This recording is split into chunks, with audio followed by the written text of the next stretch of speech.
So imagine you're a recruiter and you're like, hey, I've got this role, a design engineer one role. It opens up about every 6 months. But instead of having to start from scratch, let's say I had good success with a design engineer role that I hired 6 months ago. Well, I want to start with that as my baseline because I know I had good success there.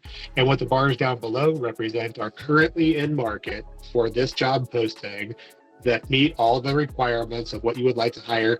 This is how many people are currently in the pipeline without you having to ask the pipeline for it. It will just let you know. If you were to post this job today, there are likely 8 or 10 qualified candidates that are ready to go today because they're currently unemployed and could start tomorrow.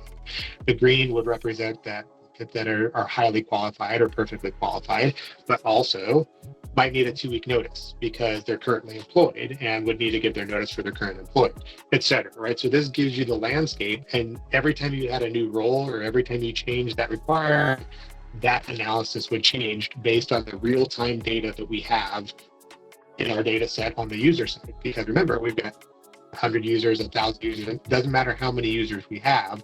There's a whole bunch of filters we're getting ready to get into that will demonstrate how you can narrow that down, just like searching for a house, right? If you look for a house and you said, hey, my budget is $500,000 and I want to be in this zip code, and I want it to have 4 bedrooms, and I want it to have a basement, and I want it to be blah, blah, blah.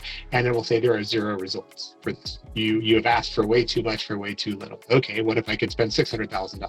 Or what if I could do it with 3 bedrooms and 2 baths instead? So an employer can now play with those metrics to change this. And then that will give them the ability to say, have I right-sized this job description to expect the right candidate to show up in my queue?